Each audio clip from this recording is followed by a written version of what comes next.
சாதாரண நாளில் ஆம்புலன்ஸ் வானூர்தி 7 லட்சம் ரூபாய் கட்டணம் செலுத்தினா ஒரு அவசர தேவைக்கு உடல்நிலை சரியில்லாதவர்களை ஒரு நாட்டில் இருந்து இன்னொரு நாட்டுக்கு அழைத்து வர்றதுக்கு ரொம்ப ஏதுவாக இருந்தது.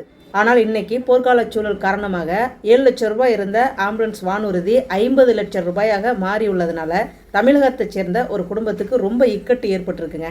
8 வருஷத்துக்கு முன்னால் தமிழகத்தை சேர்ந்த திலக் அப்படிங்கிறவர் துபாய்க்கு வேலைக்கு போயிருக்காரு. அதுக்கப்புறம் குடும்பத்தையும் அவர் கூட்டிகிட்டு போய் அங்கேயே செட்டில் ஆகிட்டார். இப்போது சமீபத்தில் திலக்கோட தாயார் தன்னோட மகன் குடும்பத்தை பார்த்துட்டு வரலாம் அப்படின்னு துபாய்க்கு போயிருக்காங்க. போன இடத்துல பாக்டீரியா தொற்று ஏற்பட்டதுனால உடம்பு சரியில்லாத நிலையில் மருத்துவமனையில் அனுமதிக்கப்பட்டிருக்காங்க. போர்க்கால சூழல் இல்லையா, அதனால மருத்துவ கட்டணம் ஒரு நாளைக்கு 4 லட்சம் ரூபாய்க்கு அதிகமாக தாண்டி போனதுனால அவருக்கு இது வரைக்கும் 1,50 கோடி ரூபாய்க்கு மேலே செலவாயிருக்கு அப்படின்னு சொல்கிறாரு. குடும்பத்தை பார்த்துக்கிட்டு அம்மாவோட மருத்துவ செலவையும் பார்க்கணும் அப்படிங்கையில என்னால் சமாளிக்க முடியல, அதனால சொந்த நாட்டுக்கு வந்துடலாம் அப்படின்னு முயற்சி எடுக்கிறதுக்காக அறக்கட்டளையை நோக்கி உதவி கேட்டு போயிருக்காரு.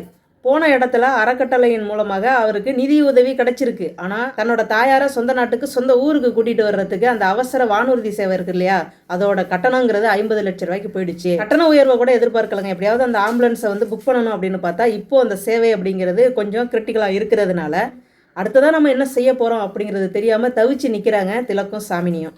அந்த நாட்டில் அம்மாவை வச்சு பார்க்குறது அப்படிங்கிறது ஓகே, ஆனால் அம்மாவுக்கு ஏதாவது ஒன்று ஆகுது அப்படின்னா அவங்கள இங்கே கொண்டு வர்றதுக்கு எவ்வளவு சிரமப்பட வேண்டியதாக இருக்குது. இந்த சூழலில் அந்த குடும்பத்துக்காக நீங்களும் நானும் என்ன செய்ய முடியும் அப்படின்னு கேட்டிங்கன்னா நிச்சயமாக முடியுங்க. ஒரு ப்ரேயர் அவங்களுக்காக. இந்த காணொலியை பார்க்கும் பொழுது அவங்களுக்காக ஒரு செகண்ட் எப்படியாவது அவங்களுக்கு அந்த ஆம்புலன்ஸ் கிடச்சிடணும் அப்படின்னு ஒரு வேண்டுதல் வைப்பீங்கள்ல, அதுக்காக தான் இந்த காணொலி பதிவு. மீண்டும் அடுத்த ஒரு நல்ல பதிவில் உங்களை நான் சந்திக்கிறேன். நன்றிங்க.